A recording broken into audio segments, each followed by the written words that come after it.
네, 안녕하세요. 저는 오늘 리페어 고쳐 쓰는 디자인에 대해서 말씀드릴 전은경이라고 합니다. 제가 월간 디자인이라는 디자인 전문지에서 오랫동안 일을 하다 보니까 항상 저한테 요즘 주목하고 있는 트렌드나 이슈가 무엇인지에 대해서 묻는 분들이 많았습니다. 요즘 저는 그런 질문을 받으면 이렇게 대답을 합니다. 물욕 없는 디자인이라는 이슈에 관심을 제가 갖고 있는데요. 사실 물욕이 없어진다는 것은 반은 맞고 반은 틀린 얘기예요. 반은 거짓말이라고 할 수 있는데 사실은 더 많은 물건을 소비하고자 하는 욕심에서 더 좋은 경험으로 이 원하는 물욕의 소비들이 치환되고 있다고 보는 것이 맞을 것 같습니다.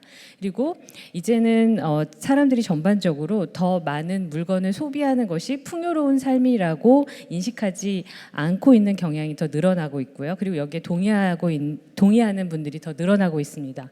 결국 우리에게 필요한 것은 더 나은 서비스와 경험이지 더 많은 물건은 아니라는 그런 뜻입니다. 그리고 이런 생각들의 무력 없는 디자인의 연장선상에서 제가 또 리페어 디자인, 고쳐 쓰는 디자인이라는 관점에 더 관심을 갖게 됐습니다. 그래서 오늘은 이 리페어와 고쳐 쓰는 디자인에 대해서 조금 더 설명을 드리겠습니다. 저는 리페어가 새로운 라이프 스타일의 태도가 되고 있다고 말씀을 드리고 싶은데요. 리페어, 수리, 수선 이러면 여러분 어떤 이미지가 먼저 생각나세요? 절약, 아껴 쓴다, 보수한다 이런 이미지가 먼저 생각나실 텐데요. 근데 앞으로는 이런 절약이라는 이미지를 조금 잊어주셔도 좋을 것 같습니다. 저는 오히려 이 리페어가 아주 세련되고 의식 있고 쿨하고 힙한 새로운 라이프 스타일의 태도로 부상하고 있다는 점을 말씀드리고 싶어요. 그리고 절약이 아니라 이제는 분명히 새로운 가치를 창출하고 있다라는 측면이 또 있고요. 그리고 궁극적으로는 더 나아가서 지속 가능한 비즈니스를 할 수 있는 기반을 마련하고 있다고 봅니다. 그리고 소비자 어떤 이런 리페어라던가 어떤 행동이든 이익이 있어야지 더 적극적으로 행동을 하게 되는데요.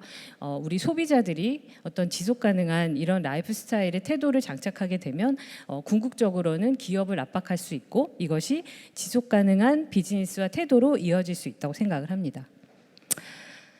그 중에서 제가 주목하고 싶은 것은 리페어가 럭셔리의 새로운 조건으로 부상하고 있다는 점입니다. 리페어, 절약이라는 단어와 가장 멀리 있는 단어가 아마 럭셔리일 것 같아요. 비싸고 품질이 좋고 이런 여러 가지 함의를 갖고 있는데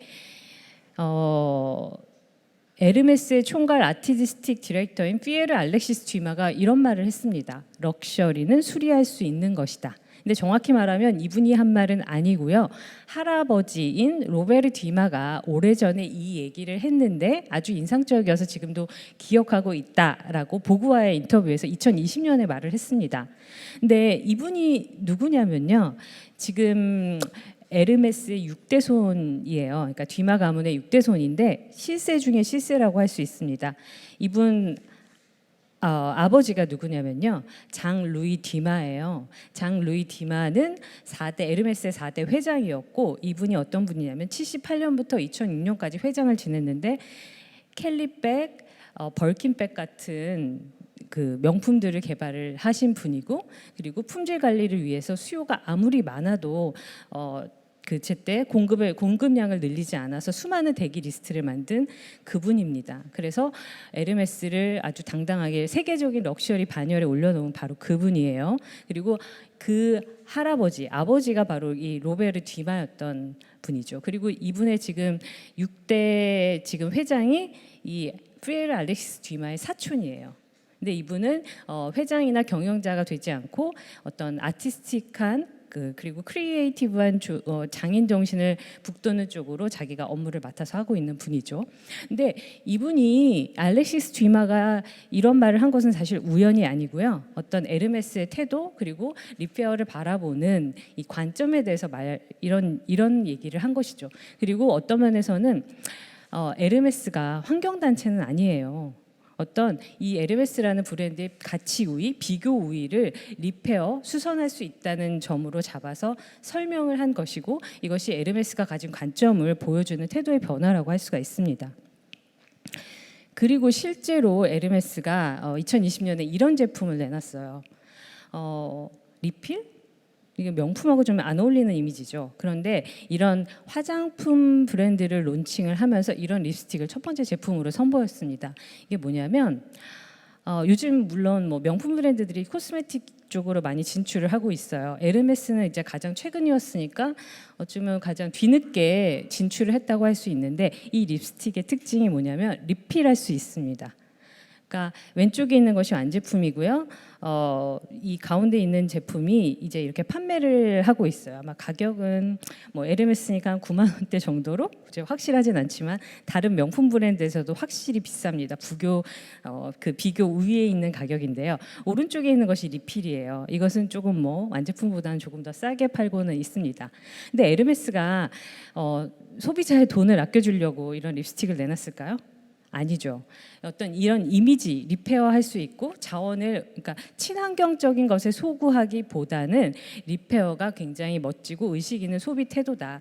럭셔리가 새롭게 가져야 할 어떤 가치다라고 있는 것을 말하고 있는 지점입니다. 이 리필 제품 내놓은 것을 단순히 친환경 뭐 우리가 뭐 지구를 아낀다 이런 측면으로만 바라볼 일이 아니라 이것이 하나의 비즈니스로 바라볼 수 있을 때 우위를 갖는다는 그런 뜻이겠죠. 그리고 이것은 뿌띠아시라는 프로젝트를 오래전부터 에르메스가 진행을 하고 있거든요. 이건 뭐냐면 가죽 같은 것들이 굉장히 많이 이제 짜투리 가죽들이 생기잖아요. 그런 가죽이나 천을 이용해서 작가나 장인들과 함께 재활용해서 새로운 제품군으로 만들어내는 그런 프로젝트를 진행을 하고 있습니다.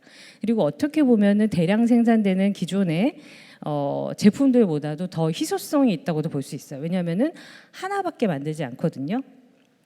패턴에 따라서 남은 가죽이나 그런 재료들을 사용하고 있기 때문에 그리고 가격도 더 비쌀 수도 있어요. 오히려. 하지만 이런 노력들을 하고 있다는 이런 관점을 보여주고 있는 것이죠.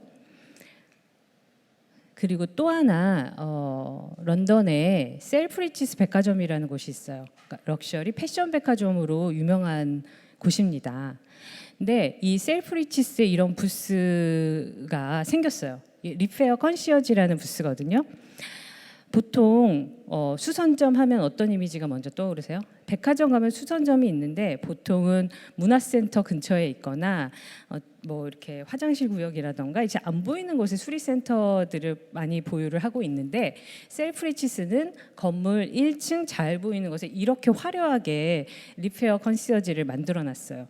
그러니까 적극적으로 우리가 수리를 해주겠다 이런 사인이기도 하죠. 어떻게 누가 봐도 눈에 띄잖아요. 그런데 이런 그 리페어 컨시어지 부스를 적극적으로 운영하게 된 배경에는 셀프리치스의 그 전략 변화가 있습니다.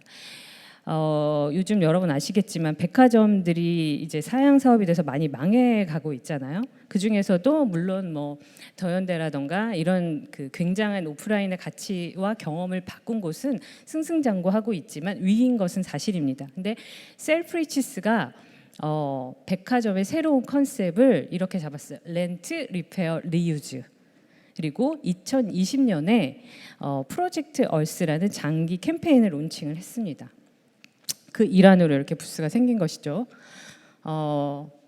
웹사이트 메인에 가보면 이렇게 되어 있습니다. 들어가서 보시면 이제 내용들을 확인할 수가 있는데 프로젝트 얼스라는 뭐 지구를 위한 장기적인 계획을 발표하면서 왼쪽에서 보시는 것처럼 리페어를 적극적으로 해주겠다. 그리고 우리가 렌트 해주겠다. 리유즈 해주겠다. 뭐 이런 가치들을 내세웠습니다. 근데 백화점은 새 것을 파는 곳이잖아요.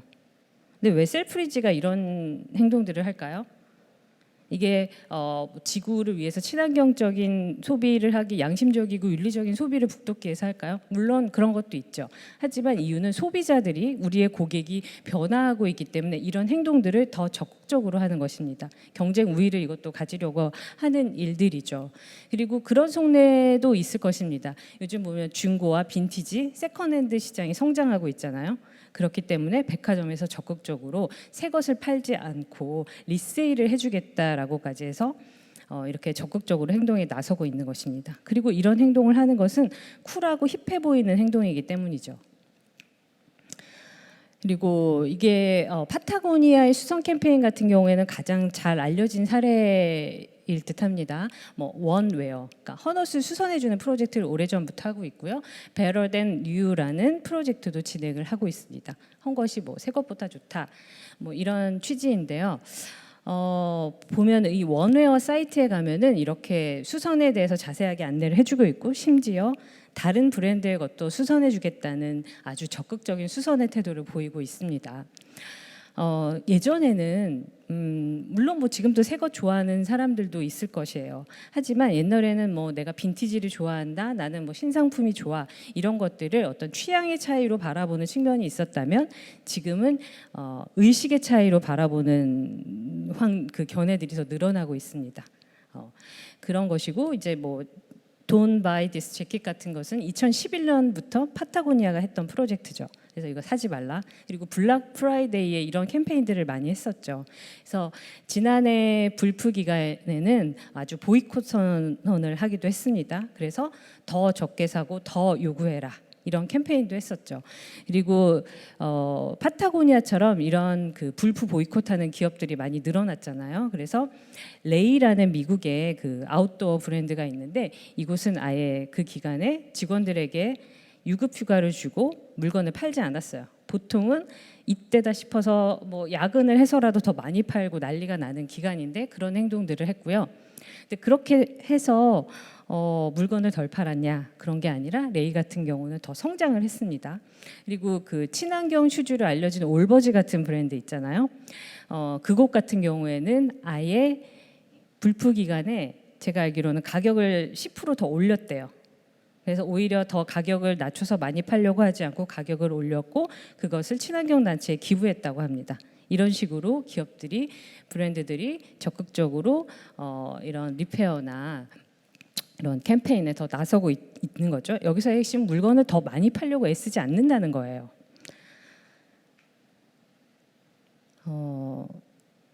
우리는 생각을 해보면 쓰고 버리는 것이 일상화된 시대에 살고 있다고 말하지만, 우리는 원래 물건을 함부로 버리지 않았어요. 생각해 보세요. 조금이라도 고장나면 고쳐서 사용하려고 했지, 함부로 버리는 사람들이, 최소한 저도 그렇지 않고, 근데 우리가 생각해보면 언제부터 이렇게 됐을까? 언제부터 이렇게 물건을 쉽게 버리게 됐을까? 이런 것들을 한번 생각을 해봐야 되는데요. 뭐 여기에는 제품의 의도적인 진부화를 꾀하는 뭐 기업의 생산 전략이라던가 신제품 전략 같은 것들도 있을 것입니다. 근데 왜냐하면 신제품을 많이 해서 더 많이 팔아야지 기업의 이윤이 올라가잖아요. 그런 이유들이 있는데, 사실 우리의 원래 생활 태도는 좋은 물건을 사서 가능하면 고치면서 오래 쓰는 거였어요. 근데 여기에는 이제 뭐 지나친 자본주의의 경쟁 같은 것들이 있는데, 뭐 예를 들면 이런 거예요. 이제 애플 미니멀한 디자인과 뭐 이런 좋은 품질과 그런 기능으로 각광을 받고 있지만, 사실 요즘 애플 노트북 보면은 일체형이라서 뜯을 수가 없잖아요. 뭐 아름다운 디자인, 그러니까 일체형이 되면은 더 선도 매끄러워지고 좋습니다만, 뜯어서 우리가 수선할 수 없잖아요. 근데 예전만 해도 그렇진 않았어요. 이렇게 볼트가 있어서 그거 풀르면은 교체할 수도 있었거든요. 그리고 수선해주지 않고 오히려 뭐 교체를 해주는 그런 방식으로도 많이 AS를 해주고 있습니다. 그리고 어느샌가 보면 여러분 수선을 해서 그런 받은 AS를 받거나 이런 기억들이 많이 있으세요? 아니죠. 그리고 부품을 내가 바꾸려고 해도 이미 단종이 되어 버려서 할 수 없거나, 그리고 몇 개월씩 기다리게 해야 하기 때문에 그러느니 새로 산다. 그리고 물건도 굉장히 저가의 공급을 받고 있습니다. 우리가 그런 시대를 살고 있는 것이죠. 그리고 볼프강 M 해클이라는 사람이 이제 리페어 컬처라는 책을 썼어요. 그 책에 보면 이제 이런 말들이 나옵니다.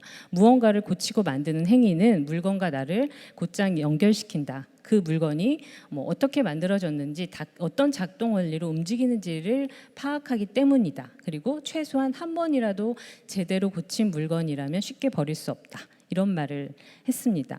그래서 이 리페어라는 것은 쓰고 버리는 것이 아니라 우리가 어쩌면 우리가 물건을 소중하게 생각하고 나에게 얽힌 것들을 소중하게 생각하는 그 태도로 좀 돌아가는 어찌 보면은 좀 기본적인 태도에 가까운 것 아닌가라는 생각이 듭니다. 그리고 우리가 더 적극적으로 요구할 수 있어야 합니다. 전 세계적으로 소비자 수리권이 확산되는 지금 경향을 보이고 있는데요. 아마도 곧 우리도 이 소비자 수리권이 발동될 것으로 예측이 됩니다. 2021년에 EU는 가전제품 수리할 권리 보장법을 시행을 했습니다. 그러니까 유지는 제조사들에게 부품을 쉽게 단종시키지 못하게 하고 최소 10년간 부품과 수리 매뉴얼을 의도적으로 제공하게끔 만든 법안입니다. 그리고 2021년 미국도 6개월 뒤에 정부 행정명령으로 소비자 수리권을 포함을 시켰습니다. 아마 이 경우에는 대부분 가전제품들이 많이 소비자 수리권의 대상이 될 것으로 예측이 됩니다.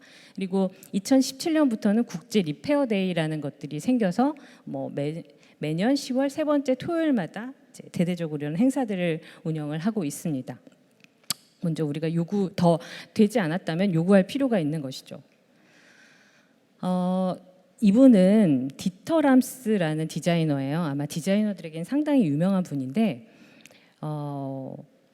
슈퍼 디자이너는 아니에요. 그러니까 보통 알레산드로 맨딘이나 필립 스탁이라던가 여러분도 좀 아실 만한 디자이너가 아니어도 그렇게 이름이 알려진 분은 아닌데, 이분은 소위 말하는 슈퍼 디자이너가 아니라 브라운이라는 한 기업을 1955년부터 97년까지 40년간 이끌었던 인하우스, 소위 말하는 인하우스 디자이너였습니다.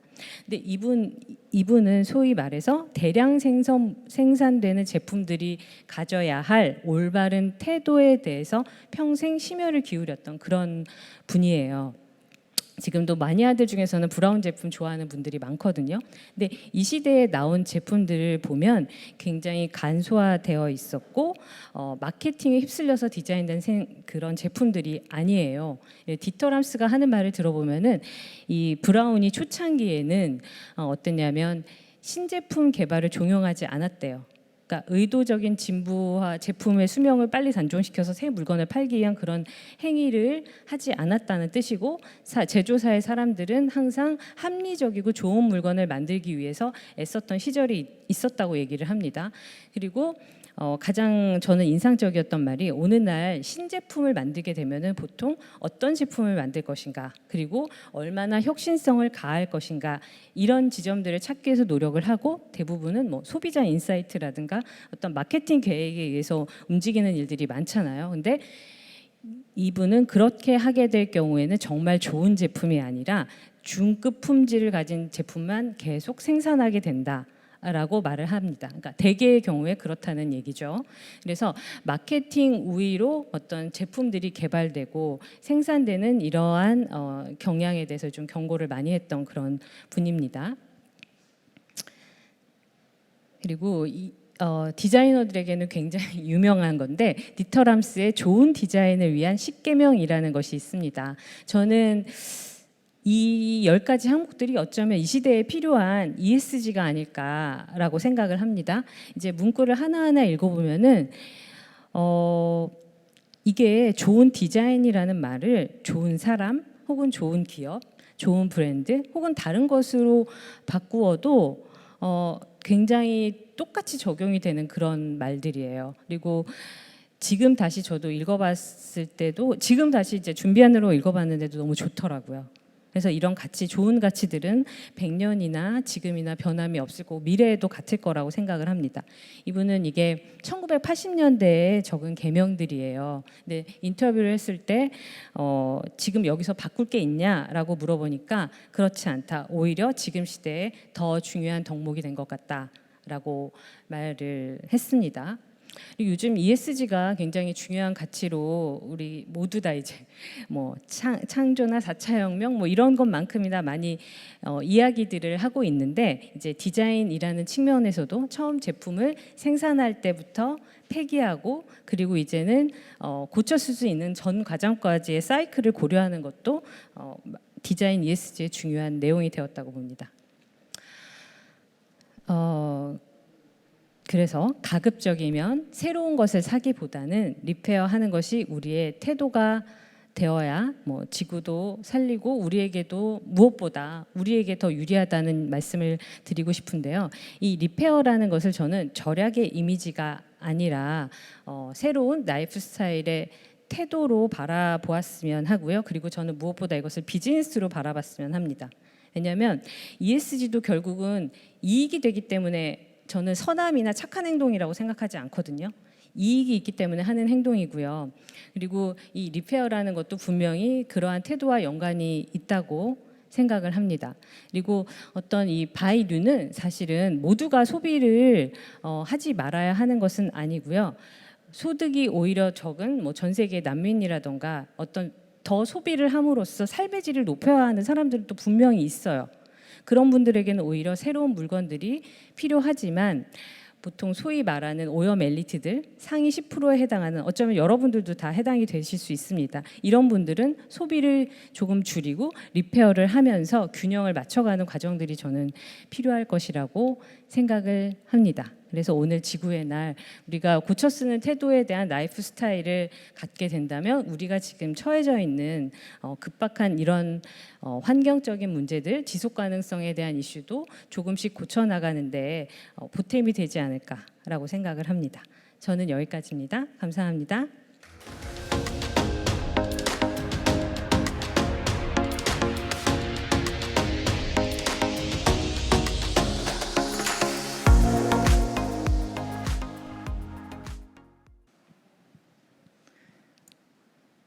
네, 안녕하세요. 저는 비건 패션의 선두주자 비건 타이거 디자이너 양유나입니다. 사실 제가 강연에 익숙하지가 않아서 지금 굉장히 떨리거든요. 그래서 목소리도 원래 살짝 떨리는 스타일인데 조금 용기를 내서 나온 자리니까 많이 이해를 해주시길 바랍니다. 저는 오늘 지구인 패션쇼라는 주제로 이 강연을 준비했는데요. 이 주제는 이번 봄, 여름 저희 비건 타이거 컬렉션 주제이기도 합니다. 이 한정적인 지구라는 공간 안에서 작게는 이 도시 안에서 인간과 비인간 동물이 행복하게 공존을 했으면 좋겠다라는 내용을 담은 컬렉션이었고 이 주제가 비건 타이거가 지향하는 궁극적인 목표와 같다는 생각에서 강연 제목으로 선정을 했습니다. 혹시 저희 비건 타이거 아시는 분 계신가요? 네. 모르시는 분도 아직 많으시니까 제가 설명을 드리자면 비건 타이거는 패션 산업에서 발생하는 동물 학대를 종식시키고 소비자들에게 좀 더 넓은 선택권을 주고자 크루얼티 프리라는 슬로건을 지닌 국내 최초의 비건 패션 브랜드입니다. 모피, 가죽, 울, 실크, 앙고라, 깃털, 동물의 뿔을 이용한 단추 등 모든 동물성 원부자재를 배제하고 이를 대체하는 소재를 사용해 디자인하고 있습니다.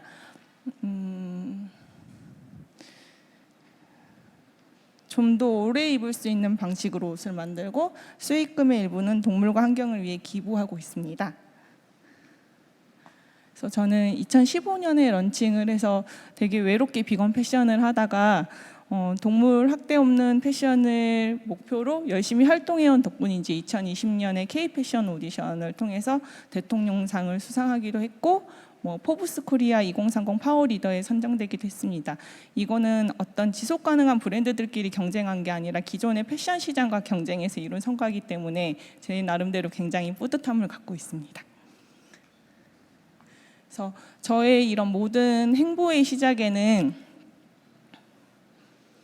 13년 전에 만났던 어떤 존재로부터 시작됩니다. 바로 여기 사진에서 보여지는 앙꼬라는 고양인데요. 얘를 만나고 너무 제가 얘를 사랑하는 나머지 다른 동물들의 삶에도 관심을 갖게 되기 시작했습니다. 그래서 길고양이, 우리 주변에 있는 동물 학대 문제에 관심을 갖다가 어느 날 우리나라에서 구제역 사태가 일어났어요. 그래서 되게 짧은 뉴스로 구제역 사태에 발생한 지역에 돼지들이 생매장 당하는 영상을 봤는데 너무 짧은 뉴스로 지나가더라고요. 근데 그 돼지들은 케이지에서 태어나서 바로 촉촉한 흙을 밟는 날이 바로 생매장 되는 날이었던 것 같아요. 그래서 우리 인간은 사실 우리의 이익 그리고 부당함, 성취 같은 것들을 위해서 광장에서 촛불이라도 들 수 있는데 이 동물들은 아무것도 할 수가 없구나라는 생각이 너무 슬펐습니다. 그래서 이들의 목소리를 내주는 활동을 하고 싶다라고 생각을 해서 동물보호단체에서 3년 동안 활동을 하게 되었습니다. 제가 동물보호단체에서 활동을 하면서 보니까 제가 알지 못하는 동물 착취 문제가 굉장히 많더라고요. 그 중에서 제가 마음이 제일 아팠던 거는 패션 산업에서 발생하는 동물 학대 문제였습니다. 동물보호 단체들이 겨울마다 모피 반대 캠페인을 하잖아요. 근데 막상 저는 사실 옷을 굉장히 좋아했던 사람이거든요. 그래서 그때도 옷을 자주 소비를 했는데 이 모든 실태를 알고 옷을 사려고 보니까 살만한 옷이 없더라고요. 어쨌든 디자인도 마음에 들어야 되고 따뜻해야 되고 그 모든 조건을 충족하는 옷이 없었기 때문에 이러다가 모피 반대 캠페인을 평생 해야 될 수도 있겠다. 뭔가 바뀌어 대체할 것들이 없으면 이 운동은 끝나지 않겠다라는 생각이 들어서 비건 타이거를 런칭을 하게 되었습니다.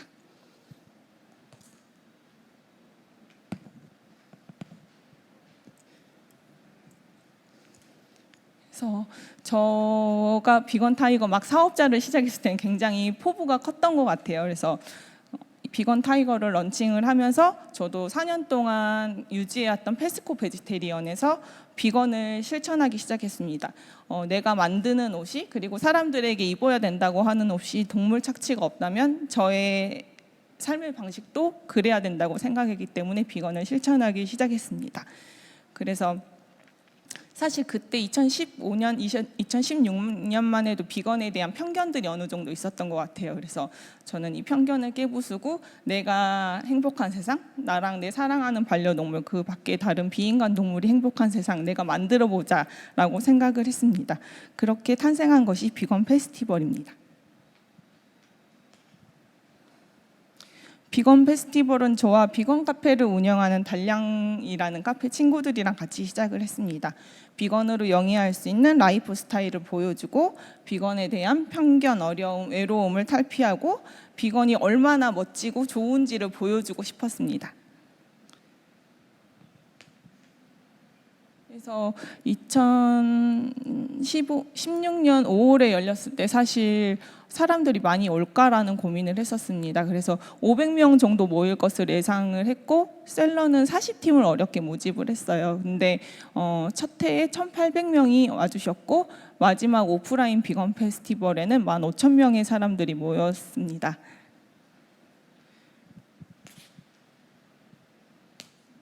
비건 페스티벌 분위기를 느낄 수 있는 영상을 한번 짧게 보여드릴게요. 영상 부탁드립니다.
얼굴까지 보면은 분위기는 얼추 느낄 수 있을 것 같은데요.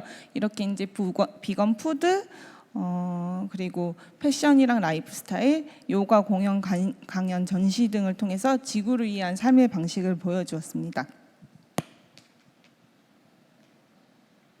근데 1위 비건 페스티벌을 마치고 나니까 쓰레기가 엄청 많이 나왔더라고요. 그래서 살짝 현타가 왔어요. 지구를 위해 한다고 말은 해놓고 내가 쓰레기를 만드는 페스티벌을 하고 있다는 생각에 조금 괴로웠습니다. 그래서 2회 때부터는 개인 식기와 텀블러를 지참할 수 있게 했고, 그리고 식기 대여 부스도 만들었습니다. 그리고 모든 현수막을 없애고 포토전이랑 이런 공연 장소를 폐박스나 저희 비건 타이거 생산하고 남은 원단 원부자재를 사용해서 공간을 구성을 했습니다. 이렇게 이 비건 페스티벌에서 저희 비건 타이거의 첫 번째 실크프리 제품을 선보였습니다. 먹는 비건에서 입는 비건으로 소비하는 비건이 아니라 문화로서 삶의 방식으로서 비건을 보여주는 성공적인 출발이었다고 생각을 합니다. 그럼에도 불구하고 쉬운 길은 아니었던 것 같습니다. 비건 패션이라는 장르 자체가 국내에서는 생소했고 런칭 초창기에 굉장히 다양한 말들을 들었습니다. 여기서 보시는 것 같이 비건 패션에도 비건이 있냐, 동물 애호가만 입는 것 아니냐, 그리고 그 밖에 디자인적인 편견도 있었습니다. 막 뉴트럴 컬러에 되게 천연 염색이 되어 있고 굉장히 내추럴한 아웃핏을 상상을 많이 하시더라고요. 근데 저는 비건 패션이 왜 탄생하게 되었나라는 것에 집중을 했습니다. 비건 패션은 패션에서 발생하는 동물 학대를 종식시키기 위한 패션입니다. 그래서 저는 비건 패션은 반드시 기존 패션 시장에서 동물성 소재로 많이 만들어졌던 옷들을 대체하는 것이 가장 중요하다고 생각을 했습니다. 그래서 제가 중요하다고 생각하는 비건 패션에서 대체하면 좋을 4가지 소재에 대해서 말씀드리겠습니다. 첫 번째는 바로 동물성 모피입니다. 모피와 가죽으로 희생되는 동물은 한 해 10억 마리입니다. 한 벌의 모피 코트를 만들기 위해서 죽는 동물은 대표적으로 밍크가 50-60마리, 여우 20마리, 족제비 125마리, 토끼 35마리, 친칠라 같은 소동물은 200마리가 넘습니다. 여기 개와 고양이도 있는데요. 중국과 동남아 등지에서 유통되어 국내에 라벨링 되지 않은 채 공급이 되기도 합니다. 우리가 길에서 보면은 되게 펄로 만든 조그만 핸드폰에 붙이는 소품이나 그런 것들이 인조모피가 아니라면 개와 고양이를 의심해봐도 무방합니다. 아직도 한국과 아시아는 모피의 주요 소비국 중 하나입니다. 옛날만큼 고가로 유통되지 않기 때문에 더욱 대중적으로 소비됩니다. 가을, 겨울 홈쇼핑 라이브 방송에서 쉽게 대량으로 판매가 되고 있습니다. 그래서 비건 타이거는 비건 아이템이 굉장히 중요하다고 생각합니다. 처음에는 인조모피, 페이크포로 많이 불리기도 했는데요. 요즘에는 에코포, 비건파라는 이름으로 많이 불리고 있습니다. 에코포라고 불리는 이유에는 동물 착취에서 자유로운 옷이기도 하지만 환경 부담 지수가 동물성 모피에 비해 3분의 1 수준으로 낮기 때문입니다. 모피를 보존하고 염색하기 위해서 암모니아, 포르말데히드, 비소, 과산화수소, 기타 크롬 산염 등 다양한 염이 사용되고 있기 때문입니다. 동물성 모피와 가죽을 가공하는 노동자의 건강 문제도 있습니다. 미국 질병통제예방센터는 켄터키의 한 제역수 근처 주민들의 백혈병 발병률이 전국 평균의 5배 이상이라는 사실을 발견했습니다. 이 모든 문제에서 에코퍼, 비건퍼는 자유롭습니다. 지금은 많은 소비자들의 의식도 바뀌었고요. 전에는 모피 제품을 입고 싶은데 못 입어서, 그리고 마치 명품 제품의 짝퉁을 소비하는 심리로 인조모피를 이용을 했다면, 지금 MZ 소비층은 생명 존중의 가치, 그리고 새로운 소재, 새로운 디자인, 그리고 디자인적 가치로 구매하는 경우가 늘었습니다. 비건 타이거는 이렇게 퍼프리 컬렉션을 그리고 캠페인을 지속적으로 전개하면서 메시지를 전달하고 있습니다. 이거는 제가 정말 좋아하는 저의 컬렉션 중 하나인데요.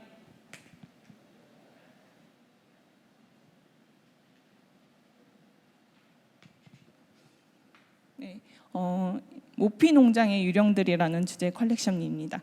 우리가 사랑하는 반려동물이 그 세상을 떠나면 무지개 다리를 건넜다, 하늘의 별이 됐다라고 말을 하잖아요. 근데 모피 농장에서 죽은 밍크가 과연 행복하게 무지개 다리를 건널 수 있을까라는 생각을 했습니다. 우리 인간이 억울하게 죽으면 구천을 떠돈다는 이야기도 있잖아요. 그것처럼 모피 농장의 밍크들은 유령이 돼서 이 세상 이곳저곳을 떠돌 것 같다는 그런 상상에서 시작된 컬렉션입니다. 물론 슬픈 내용이긴 하지만 디자인적으로 키치하고 컬러감 있게 풀어내서 입는 사람들로 하여금 이것은 무슨 프린트인지 어떤 이야기가 담겨 있는지 전달하는 메신저의 역할을 한다고 생각을 했습니다.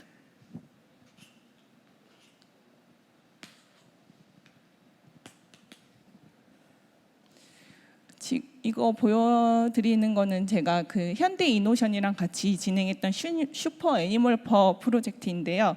모피가 잔인하다, 모피를 입는 사람은 나쁜 사람이다라는 부정적인 메시지 대신 상상의 이야기로 비건 퍼에 대한 이야기를 담고 싶었습니다. 상상의 동물이 웃음으로 만든 옷, 우리의 상상처럼 현실에서도 패션으로 죽는 동물이 없었으면 좋겠다라는 메시지가 담겨 있습니다. 이것도 캠페인 영상이 있어서 잠깐 보여드리겠습니다. 사람들은 나를 슈퍼 애니멀 헌터라 부른다. 최고의 사냥꾼이셨던 할머니는 얘기했다. 첫눈이 내린 후 서쪽 평원으로 가면 총으로는 잡을 수 없는 전설의 동물을 만날 수 있다고. 이 동물의 이름은 생묘린. 오늘 나의 타깃이다.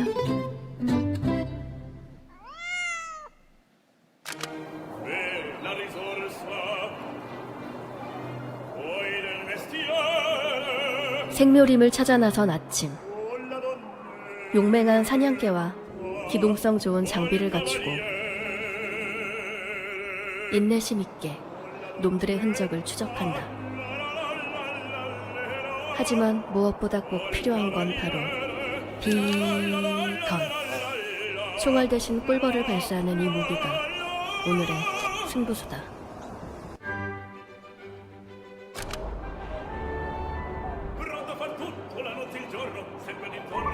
번식기에 접어든 생묘림이 구애의 춤을 추고 있다.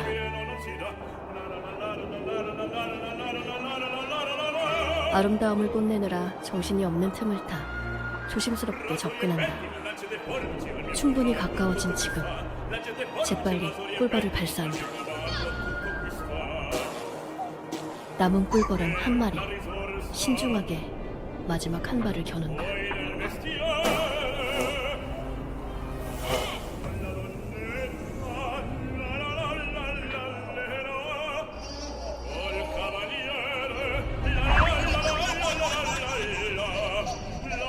꿀벌에 묻은 꽃가루가 녀석의 웃음보를 터뜨렸다. 이제 마무리할 차례. 생묘림의 태그를 떼어내는 순간 녀석은 새하얀 구름옷으로 바뀌어버렸다. 사냥은 성공했고 나는 원하던 옷을 얻었다. 부드럽고 아름다우며 따뜻한 옷을. 하지만 그보다 멋진 건 이 사냥에선 어떤 동물도 목숨을 잃지 않는다는 것.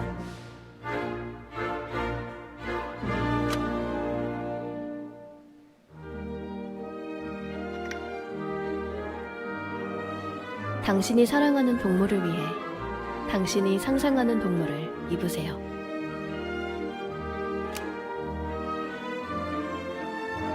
네, 여기까지 보겠습니다.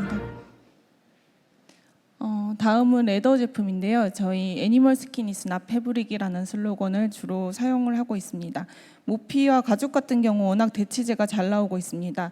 인조 가죽은 폴리우레탄 계열이 많이 있고요. 요즘 각광받고 있는 와인, 선인장, 한지, 파인애플, 버섯 등을 이용해 생분해성을 높인 식물성 레더가 있습니다. 맨 앞에 사진 빨간색 코트 같은 경우는 와인 레더로 만들어진 제품인데요. 이태리에서 와인을 착즙하고 남은 찌꺼기로 만든 레더이고, 이 레더의 좋은 점은 옷이 나중에 폐기됐을 때 다시 리사이클 할 수 있다는 장점이 있습니다.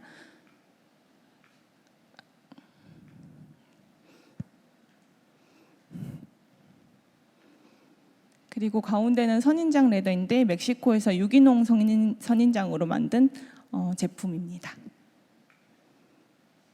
그리고 세 번째 중요한 소재는 울 소재입니다. 울은 정말 인기 있고 대중적인 소재이기 때문에 우리가 알지 못하는 동물 착취 문제가 굉장히 심각합니다.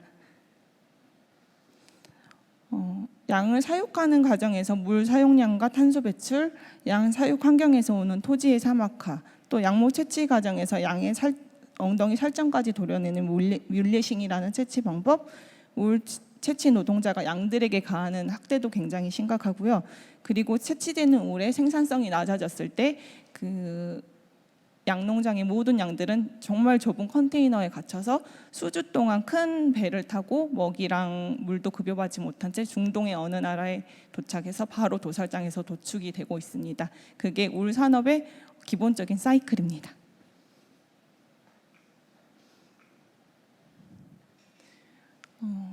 마지막은 실크인데요. 실크는 그 누에가 뽕잎을 먹고 나방이 되기 전 번데기에서 채취를 하는데요. 그 번데기 누에고치는 안에 누에가 살아있는 채로 있을 때 끓여져서 만들어집니다. 실크 1kg를 만들기 위해선 6,600마리의 누에고치가 필요하고요. 실크 원피스 한 벌에는 1,500마리의 누에고치가 필요합니다.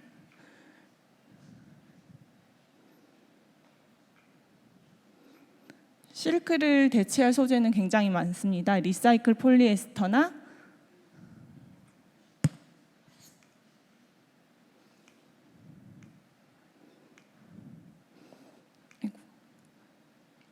죄송합니다. 이게 익숙하지가 않아가지고. 그리고 지속 가능한 숲에서 나오는 뱀부, 그리고 텐셀 모달 같은 소재도 자주 쓰이고요. 이거는 저희 실크프리 제품에서 가장 인기 있었던 본투비 와일드라고 동물 관광 산업에 있는서 발생하는 동물 착취 문제를 담은 제품입니다. 그리고 이게 오늘 강연 주제였던 지구인 패션쇼라는 주제의 컬렉션이었는데요.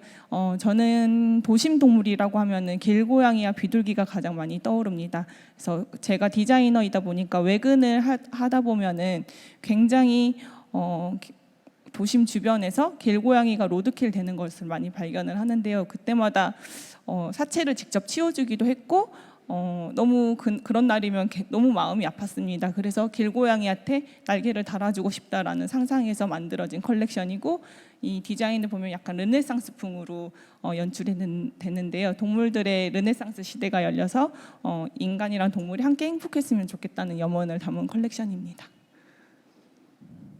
이제 비건 패션에 지향해야 될 거는 지속 가능한 소재를 사용하는 것은 기본이라고 생각합니다. 더 중요한 포인트는 왜 우리가 동물성 소재를 지향하는지에 대한 이야기를 계속 던지는 것이라고 생각을 합니다.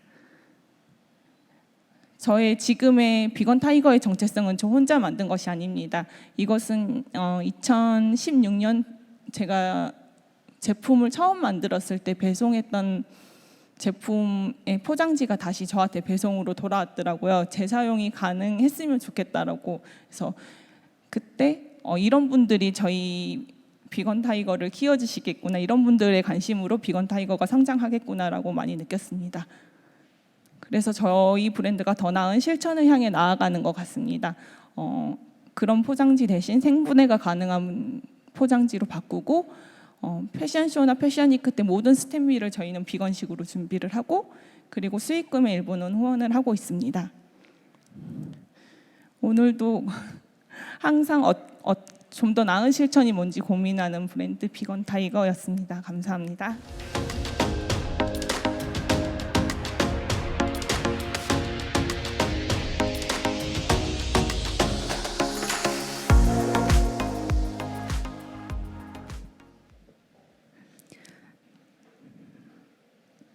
네, 안녕하세요. 저는 SF 소설을 쓰는 소설가 천설란이라고 합니다. 오늘 이렇게 온드림 소사이어티에서 강연을 하게 됐는데요. 사실 소설가한테 소설 외에 북토크 외에 어떤 한 주제로 강연을 해달라고 부탁이 오면 그때부터 고민을 시작해요. 보통은 이런 기후 관련된 문제의 소설을 쓰셨다면 그런 것들에 대해 완전 열심히 공부를 하고 소설을 쓰셨겠죠? 라는 기대를 하시는데 일단 저의 경우는 소설을 쓰고 나서 많은 독자분들과 그리고 다른 분들께서 작가님 이번 소설에서는 뭐 장애인 이동권에 대한 문제, 그리고 동물권에 대한 문제, 환경에 대한 문제가 두드러져요라고 말을 하면 그때부터 그렇지 나는 이렇게 소설을 썼어라고 생각하는 편입니다. 일단 저에 대한 소개를 해드리자면 저는 2019년부터 무너진 달이라는 책을 출간해서 소설 활동을 시작을 했고요. 지금은 저의 대표작이라고 할 수 있는 청개의 파랑이 한국과학문학상에서 수상을 하면서 지금까지 열심히 소설 활동을 하고 있습니다. 그래서 저는 오늘 청개의 파랑을 토대로 내가 과연 MZ세대를 위해 기후 환경에 어떤 이야기를 할 수 있을까라는 이야기로 그리고 조금은 허무맹랑한 우리의 멸망에 대한 이야기를 할까 합니다. 방금 이제 비건 타이거 그 윤아 대표님께서 말씀해 주셨던 것처럼 동물권에 대한 인식은 저도 확실히 기억을 해요. 저도 그 구제역 사태 때 생매장되는 소와 돼지를 보면서 저게 맞는 건가? 이게 인간이 먹지 못한다는 이유로 살아있는 생명체를 저렇게 생매장하는 게 맞는 건가라는 인식을 조금 하기 시작했는데요. SF의 기점도 약간 확실해요. 그 전까지 한국 SF가 두드러지지 않았죠. 요즘 좀 여기 보이는 뭐 우리가 빛의 속도로 갈 수 없다면이라는 초엽 작가님의 소설을 기점으로 한국 SF가 급부상을 하기 시작하면서 여기저기 뭐 넷플릭스를 토대로 그 SF 작품들이 많이 나오고 있는데요. 한국 SF는 아마도 알파고에서부터 시작을 했을 거예요. 여러분 알파고 그 바둑 기사 같이 이세돌 분과 그 바둑 경기를 하고 그 알파고가 승리하면서 과학이 그리고 인공지능이 곧 인간을 추월할 것이다 라는 어떤 기점으로 SF가 중심이 되고 때마침 김초엽 작가님이라는 아주 좋은 작가님께서 소설을 내면서 한국 SF가 유달리 요즘 좀 호황기를 맞고 있는 시대인데요. 근데 약간 특이하고 공통점이 있어요. 그 이세돌 기사님과 함께 뜬 알파고는 인공지능에 대한 이야기인데 지금 나오는 작품들의 대부분은 뭐랄까 약간 인공지능을 무서워한다기보다는 우리 미래 사회가 과연 어떨까? 우리는 지금 잘 살고 있는 것까? 우리 이 기술이 과연 인간을 풍요롭게 하고 있는 게 맞을까라는 질문을 던지는 SF 작품들이 많습니다. 일단 첫 번째로 제가 썼던 청개의 파랑이라는 소설은 동물권에 대한 얘기가 나와요. 기수 안락사를 앞둔 말이 나오고 그리고 그 말을 같이 함께 호흡을 맞췄던 로봇 기수가 나오고 그리고 그 같은 인물들 중에 이제 장애인 이동권에 대한 얘기가 나오고요. 지구 끝의 온실을부터 시작해서 여기 나와 있는 왼편이죠. 왼편에 있는 작품들은 장편 소설들인데 공통적으로 어떤 공존에 대한 이야기를 하고 있고 우리가 어떤 재난 상황이나 아포칼립스 상황에서 인간은 어떻게 살 수 있을까? 그리고 이 밑에 줄에 보면 가운데는 슈레딩거의 아이들이라는 작품은 작년 문윤상 문학상에서 대상을 받은 작품인데 요즘 작년에 가장 큰 키워드였죠. 메타버스라는 어떤 세계관에서 소외된 아이들이 어떻게 그 속에서 살아갈 수 있을까라는 얘기를 하고 있고 이쪽에 보시는 작품들은 단편 소설집인데요. 대체로 한 8편, 9편에 있는 단편 소설들이 가득 있고 이 안에서도 공존과 화합에 대한 이야기를 굉장히 많이 하고 있습니다. 특히나 여기 그녀를 만나다라는 정보라 소설가님의 소설, 특히 요즘에 저주토끼라는 소설은 부커상 후보에 오를 정도로 세계에서 한국 SF가 뜨거운 관심을 받고 있는데 이 그녀를 만나다라는 소설도 젠더 문제에 대한 이야기를 더 많이 하고 있어요. 그래서 이런 식으로 소설을 보면 약간 공통적으로 SF는 분명히 차갑고 기계적이고 뭔가 무섭고 우리가 영화에서 봤던 인류를 침략하는 외계인이나 뭐 우리를 공격하는 뭐 인공지능 이런 로봇들의 싸움에 대한 얘기를 굉장히 많이 했는데 이상하게 요즘 한국 SF는 젠더 문제에 대한 얘기가 굉장히 많고요. 외계인이 침략을 해도 외계인이 지구를 공격하는 게 인간을 공격하는 게 아니라 지구를 위해 어떤 목소리를 냅니다. 그리고 이런 SF들이 요즘 베스트셀러에 많이 올라가는 이유는 다르게 보자면 많은 이들이 그 문제에 공감을 하고 그런 소설들을 찾고 있다라는 어떤 역으로 약간 해석이 가능하기도 한데요. 제가 요즘 이제 젊은 작가라는 뭔가 나이가 어린다기보다 데뷔를 한 지 10년이 안 된 작가님들과 얘기를 하다 보면은 그런 질문을 굉장히 많이 들어요. 인터뷰에서 작가님, MZ세대를 대표해서 요즘 MZ세대들은 무엇을 해야 할까요? MZ세대들에게 어떤 얘기를 해주실 수 있나요? 라는 말을 굉장히 많이 들어요. 그러면 보통 다들 그런 대답을 해요. 근데 우리는 실천을 할까? 과연 우리가 소설가인 우리가 MZ세대에게 어떤 얘기를 할 수 있을 정도로 무언가를 실천하고 있을까라는 고민을 좀 해요. 왜냐하면 저도 지금 이제 이곳에 와서 앞에 두 분의 연사분들의 강연을 들으면서 가장 많이 했던 생각이 기업이 실천할 수 있는 것들이 있고 저는 뭔가 앉아서 상상하고 내가 보고 있는 것들을 그냥 어쩌다 보니 소설에 녹여내고 있는데 나는 왜 이곳에 서서 여러분들에게 기후를 지켜야 합니다. 여러분 우리는 공존을 해야 합니다라고 말을 할 수 있는 권리가 있을까 이런 생각들을 굉장히 많이 하고 있고 그런데 이 생각의 어떤 해결 지점을 최근에 많이 느꼈는데 제가 고등학교 강연을 많이 가요. 그 고등학교 아이들이 책을 읽고서 그런 이야기를 해요. 작가님, 저희가 싸워서 수요일에 그 육식 없는, 고기 없는 비건 식단을 만들었어요. 급식에서 어느 한 날은 비건이 없고 재활용을 하고 선생님께 항의를 해서 같이 뭔가 동물권을 위해 시위를 하고 이런 것들을 했어요. 라는 이야기를 하는 걸 보면서 내가 생각했던 것보다 소설가인 나는 어쩌면 영향력이 없을지라도 이렇게 베스트셀러에 오르고 많은 작가들이 이야기하는 지구의 미래라는 것이 어쩌면 이렇게 기업에서 커다란 활동을 하는 것처럼 우리도 우리가 할 수 있는 영역의 일이겠구나라는 생각을 약간씩 하게 되는데요. 저는 SF로 보면 그런 생각을 많이 해요. SF가 어쩌면 그 현 시대에 가장 두려워하는 것들을 좀 뻔뻔하게 말할 수 있는 장르가 아닐까? 그래서 인공지능이나 컴퓨터가 한참 뭔가 공포로서 우리가 인공지능에 지배를 당할 거야라는 이야기를 했을 때에는 정말로 인공지능과 관련된 공포스러운 모습들이 많이 나왔고 뭐 두 번째로 전쟁에 대한 두려움이 가득한 시기에는 전쟁이 일어나지 않았더라면 혹은 우리나라가 이겼더라면이라는 대체 역사를 다룬 SF가 나오기도 하고 미래의 우주전쟁에 관한 이야기, 핵전쟁에 대한 이야기가 많이 나오고 그런 의미로 요즘 여기에 나오는 아포칼립스, 멸망, 동물권, 젠더 문제는 우리가 지금 느끼고 있는 현실의 공포가 미래 사회에 더 반영됐다면 어땠을까라는 사고 실험으로 나온다고 생각을 해요. 최근에 또 많이 듣는 질문 중에 하나가 소설을 쓸 때 경험에 의존하나요, 상상에 의존하나요?라는 질문들이 있어요. 그 MBTI 검사를 해도 그 항목에 그런 게 있더라고요. 뭐 경험에 의존하시나요? 상상에 의존하시나요? 근데 저를 포함해서 많은 작가분들이 대체로 경험에 의존을 합니다. 우리는 경험하지 않은 것들을 쉽게 쓸 수 없고 우리가 말하는 상상력이란 내 경험이 어떻게 상상으로 바꿀지이지 아예 경험하지 못한 거는 쓸 수가 없더라고요. 그래서 아마도 우리 MZ세대가 느끼는 뭔가 MZ세대라는 말이 이제는 약간 부끄럽지만 우리가 느끼는 경험은 어렸을 때 느꼈던 기후와 지금의 우리 기후가 다르다는 것 그리고 점점 그것이 살갗으로 느껴지는 공포로 느껴지고 있고 그게 결국에는 소설을 쓰기 시작하는 주체가 됐을 때 폭발적으로 나온다라는 생각이 듭니다.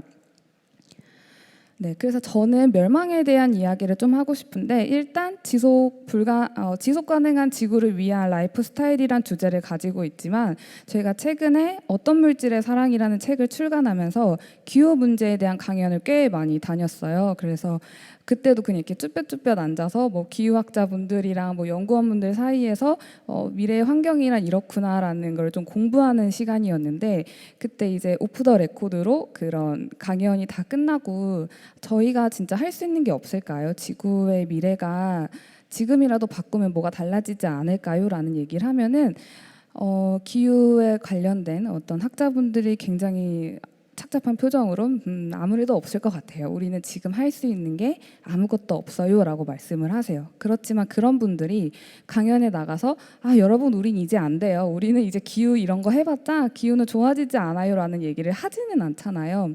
근데 그 이유가 비건과 낙관은 아무것도 바꿀 수가 없대요. 우리가 지금 내가 오늘 플라스틱을 쓰지 않는다고 해서 지구의 미래가 달라지지 않고 우리가 당장에 무언가를 아낀다고 해서 이미 어떤 기후 위기라는 터널을 들어가기 시작한 지구를 다시 꺼내올 수가 없다라는 얘기를 하지만 한 가지는 가능을 하대요. 시간을 늦춘다는 거. 우리는 요즘에 꽃의 개화 시기가 맞지 않고 꿀벌이 사라지고 뭐 여름이면은 뭐 장마가 아니라 우기 비슷한 기후로 변했고 그리고 산불이 며칠 전에도 대구에서도 일어났죠. 산불이 끊임없이 일어나고 이런 모든 변화들이 결국에는 우리가 조금씩 하지만 분명하게 기후 위기라는 그리고 인류의 멸망이라는 길로 걸어가고 있다는 증거인데요. 여기서 우리는 그런 얘기를 해요. 사실 인류 멸망은 별거 아니죠. 기후 위기라는 거는 지구의 멸망이 아니잖아요.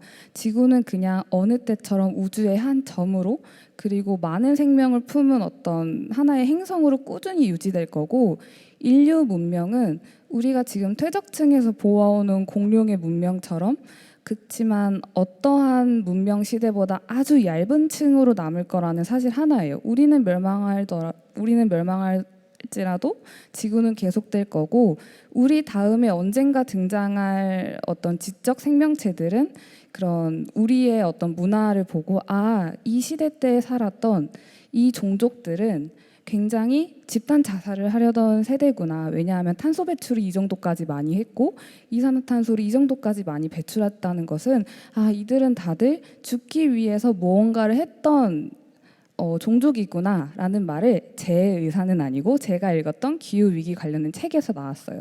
그래서 그거를 보고 약간 좀 충격을 받았죠. 그래서 이게 멀리서 보면 우리에게는 아무것도 아니고 우리는 그저 하나의 층으로 남겠지만 우리가 역사에 어떻게 남겨질 것이고 그리고 어떻게 멸망할 것인지가 굉장히 중요하겠구나라는 생각이 들었고 제가 기후위기 관련을 하다가 이제 정보라 작가님 말고 정소연 작가님과 함께 강연을 하던 도중에 이런 얘기를 들었어요. 정소연 작가님이 멸망은 우리한테 생각보다 크게 중요하지 않다. 그러니까 지구에겐 중요하지 않아요. 우리의 멸망은. 우리는 그냥 있다가 가는 존재고 뭐 해일이 오든 뭐 산불이 크게 일어나든 식량 문제로 우리가 먹을 게 점점 없어지더라도 사실 그건 우리의 문제지 지구가 우리를 막 공격하는 건 아니잖아요. 근데 문제는 우리가 이 속도를 늦춰야 하는 이유 중에 하나는 존엄한 멸망을 위해서 존엄한 죽음을 위해서라는 이야기를 하셨거든요. 근데 그 존엄함이란 모두가 제 삶을 다하고 죽을 권리. 어느 날 지금도 이렇게 해일과 폭우로 인해서 갑자기 집을 잃는 사람들이 많고 식량이 없어서 굶어 죽는 사람들이 있는데 이런 멸망이 우리에게 차분히 공평하게 오는 게 아니라 우리는 아주 낮은 곳에서부터 제 삶을 다하지 못하고 죽어가는 사람들이 있다는 것. 우리는 그거 하나만 막으면 된다. 그 영화 돈룩업 보셨나요 혹시? 영화 돈룩업은 굉장히 이상한 영화예요. 행성 충돌이 오고 있고 행성 충돌이 확실한데 사람들은 축제를 하고 노래를 부르면서 우리는 멸망할 거야 라고 노래를 부르는 영화예요. 아무것도 하지 않아요. 분명히 기회가 있었거든요. 행성 충돌을 막을 수 있는 기회가 있었지만 그 누구도 그거를 하지 않고 그 미국의 대통령도 결국에는 돈에 눈이 멀어서 아무것도 하지 않은 채로 지구가 한순간에 멸망하거든요. 그 영화를 보고 나면 공포 영화에서 느낄 수 없었던 아주 생생한 공포를 느낄 수가 있어요. 근데 거기에서 가장 부러웠던 건 사랑하는 사람과 손을 잡고 마지막을 함께 할 수 있다는 거예요. 한순간에 1초 만에 모두가 다 죽는데 우리의 멸망은 그러지 않을 거라는 거. 우리 누군가는 그리고 우리와 함께 사는 동물들은 가장 좀 안타깝고 힘들게 멸망을 할 거라는 사실이 우리를 약간 힘들게 하는데요. 이 구절은 제가 소설 청개의 파랑에 썼던 구절이에요. 언젠가는 구하려고 해도 구할 수 없는 시기가 올까 두려워요. 물론 빠른 시일 내에는 아니겠지만 아주 먼 미래에 짐승이 이 행성을 포기하는 거예요. 이곳에서는 더는 살 수 없다고 판단한 동물의 유전자가 스스로 죽음을 택하는 거예요. 빛 한 번 보지 못하고 좁은 울타리에 갇혀 착취당하는 삶을 살다 보면 언젠가 유전자가 생존을 포기하고 죽음을 택할지도 모르잖아요 라는 구절을 썼는데요. 제가 이 책과 어떤 물질의 사랑을 내고 나서 기후위기에 관련된 강연을 여러 번 다니고 나서부터 기후위기를 우리가 어떻게 막을 수 있을 것인가라는 관점에 뭔가 집중을 했고, 그 결과 우리는 막을 수 없고 단지 늦출 수만 있다라는 결론에 도달을 했어요. 그리고 오늘 제 세션 제목이 영역의 인간이라는 뜻인데, 이 영역의 인간은 제가 우리가 이 기후 위기를 늦출 수 있는 방법으로 뭐가 있을까라는 고민을 한 도달한 끝에 우리는 우리의 영역을 생각해야 된다라는 어떤 하나의 카테고리로 다다랐는데,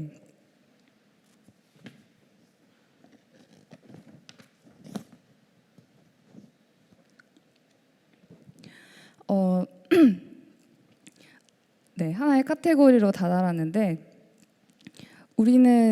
우리가 살고 있는 영역에 다른 동물들과 식물들이 침범하지 못한다는 사실을 가끔 잊고 있더라고요. 제가 이 생각을 하게 된 이유 중에 하나는 청개의 파랑을 썼던 배경이 있어요. 제가 청개의 파랑을 쓸 수밖에 없었던 사건이 이제 9년 전에 저희 어머니가 휠체어를 타기 시작하면서부터인데요. 지금도 이제 저희 어머니는 휠체어가 없으면 어디를 이동하지 못하세요.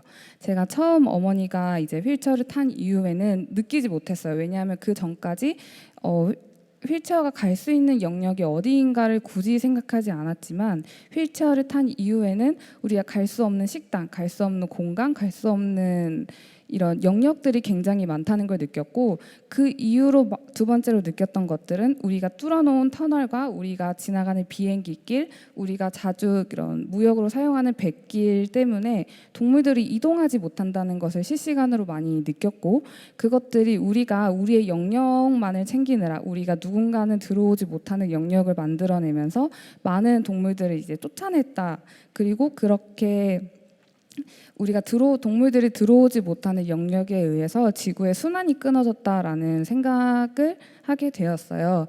우리 온드림 소사이어티의 이 길에서 방금 강연 전에 광고를 봤을 때도 그런 얘기가 나오더라고요. 이 공간은 사람들에게 길이고 우리는 이 길이 순환이다. 이 순환을 통해서 우리는 더 나은 지구로 나아갈 것이고, 그러기 위해서 많은 소통을 해야 한다라는 이야기를 하셨는데, 그렇지만 안타깝게도 우리 인간은 우리의 영역을 지키느라 심지어 동물들뿐만 아니라 어떠한 존재들이 못 오게 하고 있죠. 휠체어도 못 오게 하고 있고, 심지어 요즘에는 노키즈존이라는 것도 만들어지면서 우리는 지나치게 점점 더 영역을 좁혀가면서 마치 지구가 우리를 위해 존재하고 있구나, 우리만을 위해 사용되고 있구나라는 생각을 하고 있는 것 같습니다. 늦추는 것만 가능하고 멈추는 것은 불가능하다면 늦춰봤자 어떤 필요가 있겠어요 라는 생각을 하는데, 전 최근에 이제 읽었던 책에서 그런 이야기들이 나오더라고요. 지구의 자생 능력을 잊지 마세요 라고. 우리가 늦춰야 하는 이유 중에 하나는 속도를 계속 늦추다 보면은 어느 순간 영원과 같은 멈춤의 순간에 도달할 것이고, 그 영원과 같은 멈춤의 순간 안에서 우리 지구에 있는 미생물들은 어떤 뛰어난 능력을 발휘해서 우리가 해결하지 못했던 모든 것들을 해결해 줄 수 있을 것이다 라는 이야기가 나왔고, 저는 약간 그 이야기에 좀 희망을 거는 타입입니다. 제가 좀 변두리 이야기를 많이 하다가 시간을 너무 많이 뺏겨가지고 약간 횡설수설했는데, 결국에는 제가 하고 싶었던 이야기는 우리의 영역이 우리의 것만이 아니라는 것, 우리가 기후 위기를 늦추기 위해서 무언가를 생각해야 된다면 방금 비건타이어 대표님이 말씀하셨던 것처럼 동물의 권리를 생각하고 우리가 그들에게 빼앗았던 영역들을 조금 더 돌려줘야 된다는 생각을 많이 하고 있습니다. 지구가 마치 우리를 위해 존재한다라는 착각과 우리는 그것들을 너무나도 당연하게 소비하고 있고, 결국에 우리가 할 수 있는 것들이 몇 가지 없더라도 우리는 그 속도를 늦추면서 모두가 함께 천천히 달렸으면 좋겠다는 이야기를 끝으로, 그리고 누군가를 위한다는 것, 다른 생명을 위한다는 마음은 절대로 어떤 현상을 후퇴시키지 않을 거라는 이야기를 하면서 오늘 강연을 마치겠습니다. 감사합니다.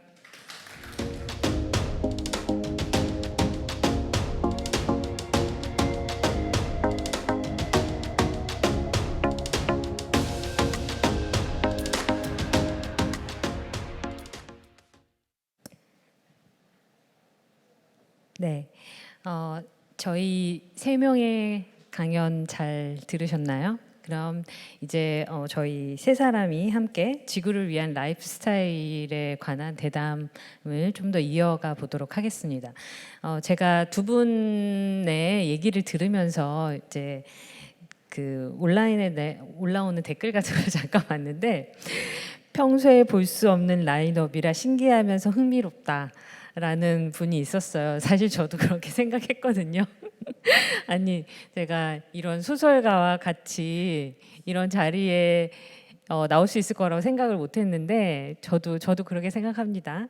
근데 이제 보면 저는 이제 디자인과 라이프 스타일 트렌드나 이런 정보를 많이 다루는 일들을 했고, 제가 느끼기에 유나님은 패션이기도 하지만 어떤 비거니즘 에 관한 고민을 많이 하시는 분이시잖아요. 그리고 우리 천선한 작가는 이제 인간이 비주류가 되는 동물권에 대한 생각을 하는 분인데, 셋 다 뭔가 다르지만 어떤 하나의 귀결점은, 그리고 우리의 라이프 스타일과 태도를 바꾸자. 비록 아까 제가 말씀 들으니까 방법이 없다는 우울한 얘기를 듣긴 했지만 그래도 속도를 낮추는데 뭔가 보탬이 될 수 있을 만한 이야기와 생각들을 나눌 수는 있지 않을까, 최소한. 네, 그런 생각이 들었습니다. 그럼 제가 먼저 우리 그 선나님께 질문을 드리고 싶은데요. 자기소개를 보니까 제가 동식물이 주류가 되고 인간이 비주류가 되는 지구를 꿈꾼다 라고 말씀을 하셨는데, 이제 결국은 환경과 인간의 오만함으로 인해서 발생하는 지구의 문제를 이제 소설로 풀어주시는 분이고, 우리 유나님은 패션으로 이걸 풀고 계신데, 이런 그 구체적으로 뭐 소설을 통해서 이런 얘기를 풀어야 되겠다라고 생각하신 계기가 있었을까요? 뭐 충격을 받았다든가.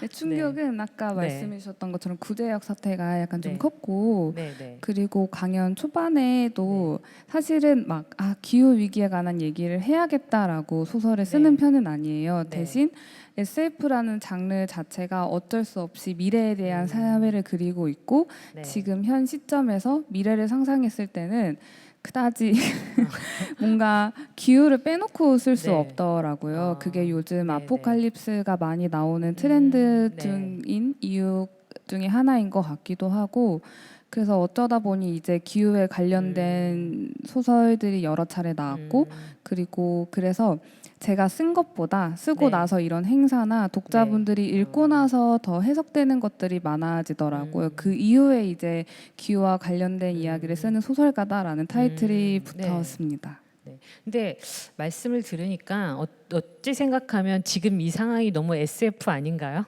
그렇죠. 맞죠. 네. 지금 이렇게 다 온라인으로 보시고 계시고. 네. 그리고 뭐 이런 사실 뭐 그 남극이라던가 북극에 눈이 녹고 있고 해수면이 높아지는 상황 자체가 참 SF하다는 생각이 들어요. 뭐 이렇게 굉장한 지구 멸망이나 우주 대폭발 같은 시나리오를 쓰지 않더라도 그렇다는 생각이 좀 많이 들었습니다. 근데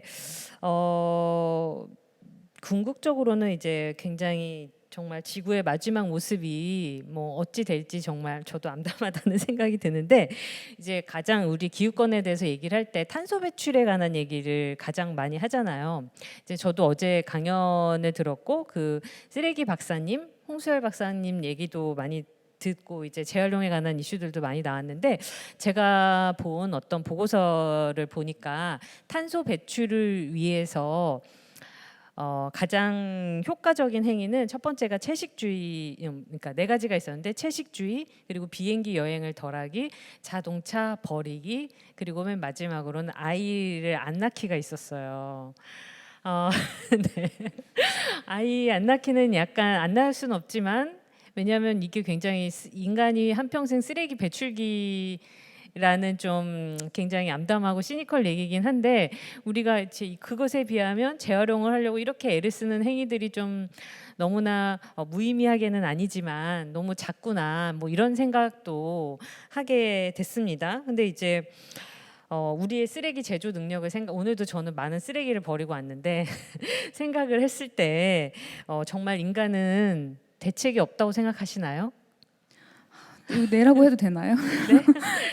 동물 우선권을 말씀하시는 작가님에게 이게 네. 내라고 너무 하고 싶은데 그 이유가 지금 여기 앉아서 오늘 지구의 날이다. 지구의 날을 기념해서 이런 행사를 하고 앞으로 환경을 위해 뭐를 하자라고 말하는 이 순간에도 우리의 주변에는 너무도 많은 쓰레기가 있고 무언가를 말하기 위해 또 쓰레기를 배출한다는 생각이 들더라고요. 그래서 그 비건 축제 처음 행사 때 쓰레기가 너무 많이 나와서 두 번째 행사 때는 이렇게 많은 걸 바꾸셨잖아요. 그래서 그게 약간 강연을 듣다가 인상 깊었는데 우리는 결국에는 무언가를 바꾸기 위해 쓰레기를 또 만들고 있다는 생각을 좀 지울 수가 없습니다.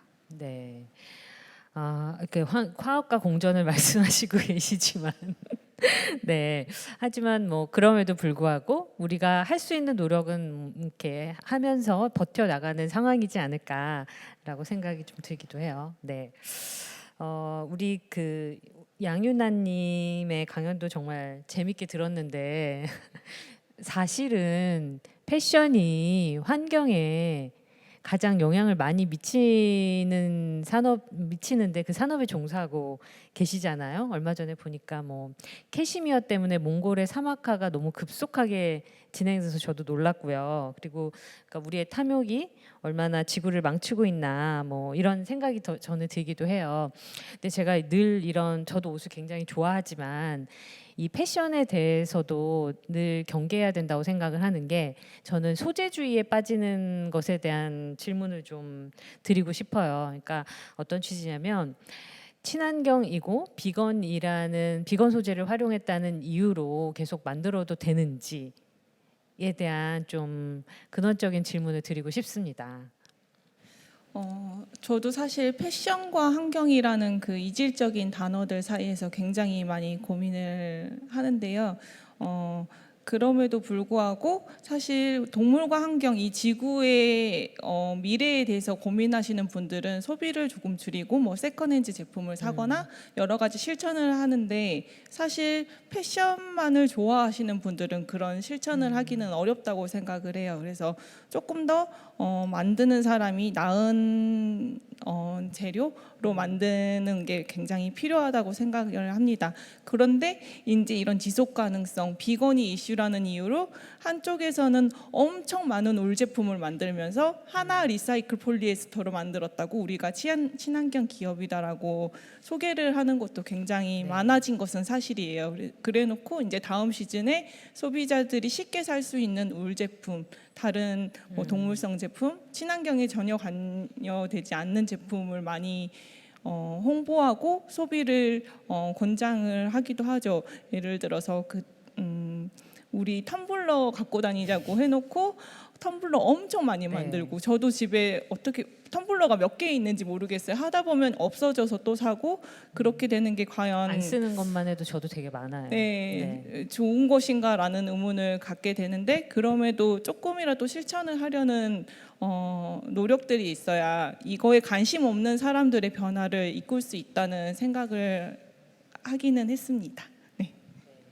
저도 개인적으로는 소재 자체가 문제라는 생각은 안 하거든요. 그러니까 예를 들면 아까 텀블러 말씀하셨는데, 저는 이제 이게 이런 어떤 친환경 캠페인에 관한 이슈들이 주로 소재주의와 아이템에 집중되어 있는 게 저는 굉장히 불만이에요. 그래서 에코백, 머그컵, 텀블러 이런 것들인데 이것을 기념품으로 친환경이라고 생각하면 사용을 권하면서 무료로 과대하게 많이 나눠준다는 게 정말 문제라고 생각하거든요. 그래서 저도 에코백이 집에 200장 있어요. 이제 어디 가면은 뭐 나눠주고 하는데 친환경이라는 이유로 정말 이렇게 많이 만들어도 되나? 이런 생각 들고요. 머그컵도 마찬가지.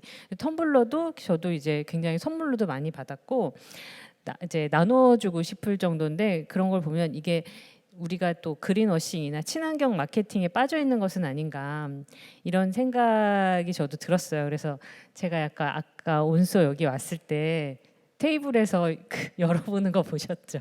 그래서 여기 혹시 여기서도 에코백 만드신 거 아닌가?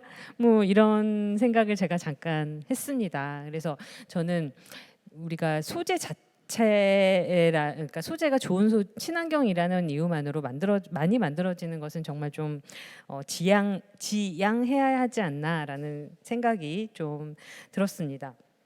그리고 우리 유나님께서는 저는 이제 이 이력 중에서 패션으로 시작해서 동물 보호 단체 활동가 어떤 일 하셨는지 좀 되게 궁금한데 비건 타이거 론칭하셨는데 이것도 좀 궁극적으로 제가 비거니즘 활동이라고 이해를 해도 될까요?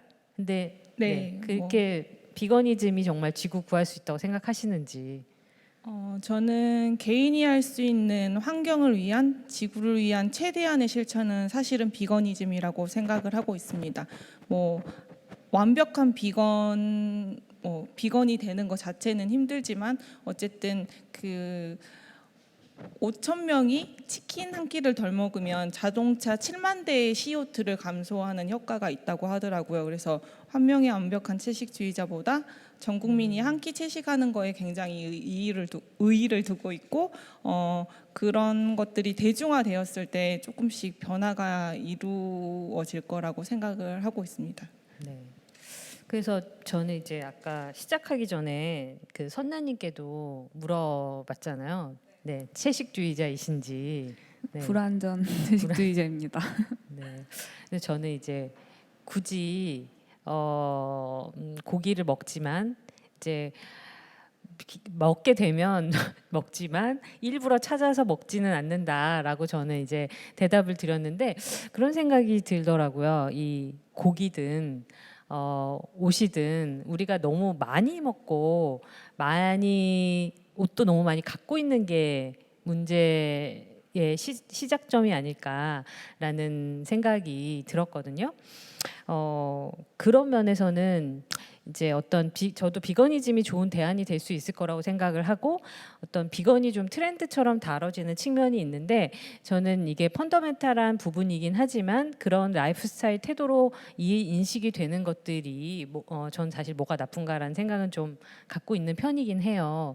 근데 저는 비거니즘이 어떤 지구를 위한 태도가 될 수 있다고는 생각을 하는데 저는 이게 단순히 먹을 것을 채식을 한다, 뭐 비건 옷을 입는다의 측면을 넘어서 제가 생각하는 진정한 이런 비거니즘에 생각을 가진 분들은 굉장히 이타적인 사람들이라고 생각을 하거든요. 왜냐하면 동물권을 생각하시고 이제 동식물의 주류를 꿈꾸시는 분들이라 이런 것만 봐도 일종의 저는 삶의 태도랑 철학이라고 생각을 해요. 그리고 채식을 하는 분들은 가드닝도 저는 그런 측면을 이해를 하는데 그러면 채식에 대해서 관심을 갖게 되고 동물 학대에 대해서도 좀 관심을 갖고 그리고 결국은 젠더와 양성평등 문제에도 저는 관심을 갖고 있는 진보적인 사람들이라고 생각을 하거든요. 그런 측면에서 두 분도 이제 주변에 왠지 그런 분들이 많이 있으실 것 같은데 어떻게 생각을 하시나요?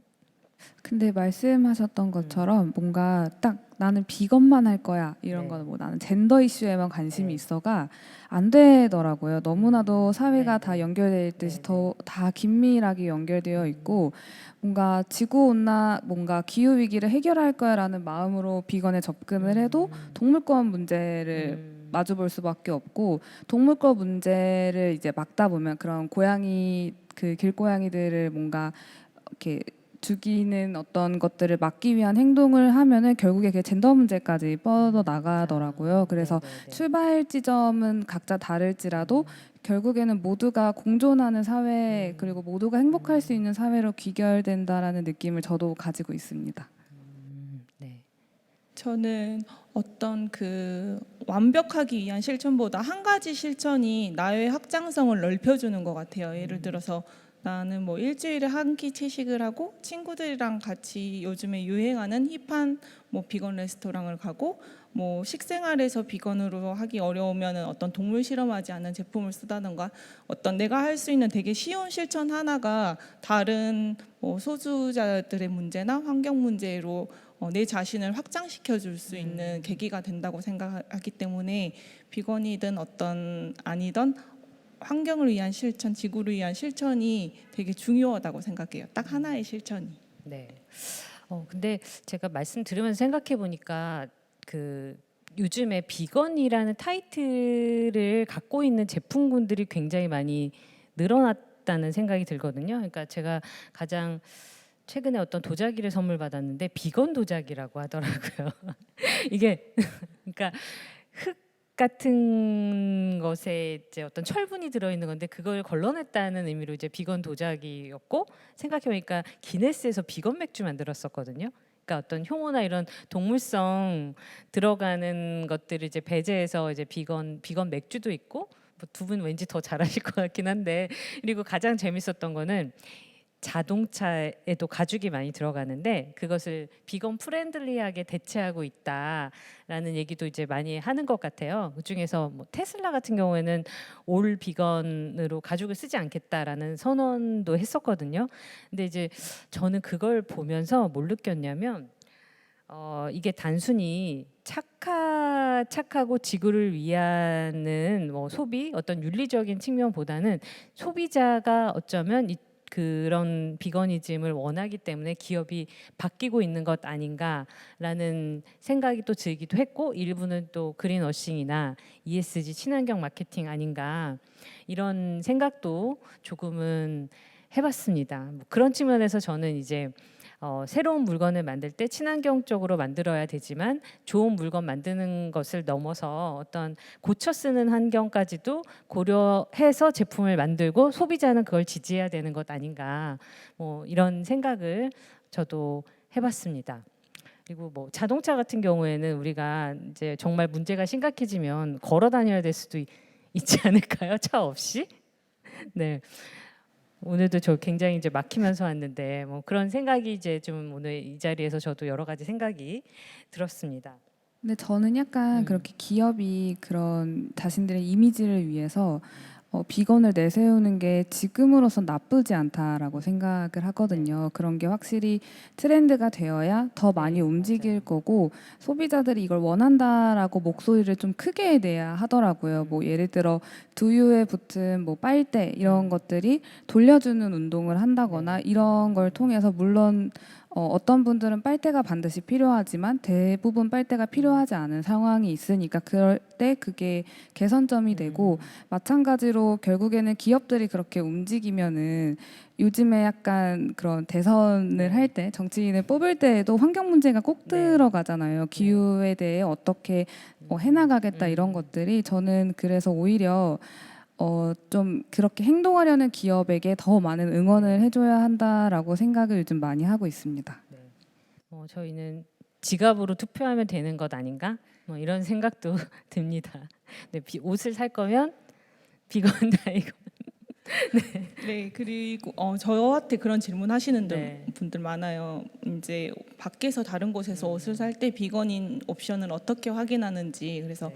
뭐 라벨을 보라고 하기도 하고 일부러 직원한테 물어보라고 말씀을 네. 해요. 이제 이거 어떤 소재인가요? 그러면 보통 직원들은 되게 자랑스럽게 이거 소가죽이에요.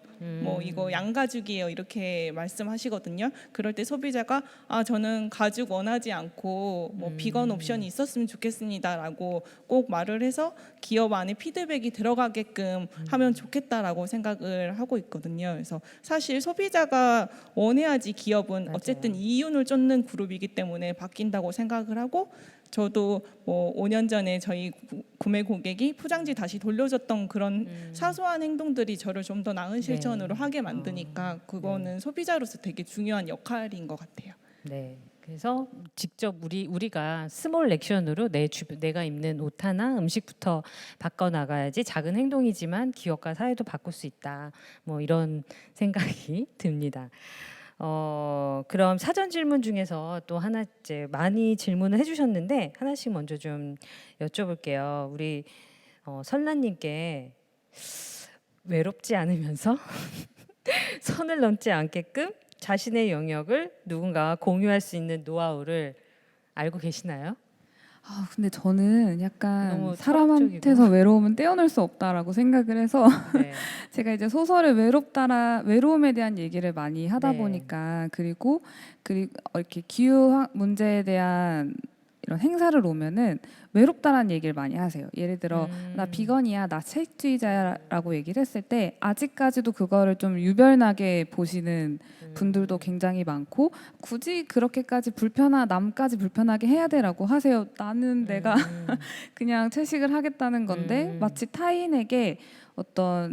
타인의 양심을 건드리는 거죠. 나는 네네. 고기를 먹는데 너는 비건을 하니까 내가 마치 죄책감이 된 것 같다라는 이런 얘기들 때문에 점점 뭔가를 운동하고 행동하는 사람들이 외로워지는 경향들이 한때에는 있었거든요. 근데 요즘에는 지금 이 자리도 그렇고 조금만 나가면 기업들도 있고 뭔가를 실천하는 어떤 집단들이 굉장히 많아지면서 내가 외로움을 느꼈다라고 느낄 때 조금만 주변에 살펴보면 나와 같은 어떤 생각을 갖고 있는 사람들이 굉장히 많아서 이제는 그런 외로움으로부터 조금 더 벗어날 수 있지 않을까 생각합니다. 네. 그리고 어떤 연대라던가 뭐 이런 자리들이 비슷한 생각하고 있는 사람들이 많다는 것을 확인시켜주는 계기가 될 수도 있을 것 같아요. 그리고 유나님께는 비건 패션 브랜드가 갖고 있는 비전은 앞으로 미래 패션업계에 꼭 필요한 내용으로 보여진다. 하지만 이제 어쩔 수 없이 패스트 패션 브랜드에서는 쏟아져 나오는 옷의 양이 문제가 되기도 하잖아요. 그래서 뭐 이런 맞춤법이 아닌 기성복을 판매하는 브랜드에서 발생할 수밖에 없는 재고에 대한 활용 방안에 대해서 궁금하다라고 하셨는데 일단 저희는 굉장히 재고 소량 없나요? 생산을 하고 있기 때문에 그거에 포함되진 않지만 어쨌든 지금 뭐 SPA 브랜드가 사실은 지금 패션에서 발생하는 모든 문제를 만들었다고 생각을 해요. 그래서 그게 굉장히 이슈가 됐고 또 그거를 해결하기 위한 나름의 노력을 하기 시작을 했더라고요. 예를 들어서 소비자가 이제 입기 싫어서 폐기해야 되는 옷들 다시 분쇄해서 실로 만들어서 다시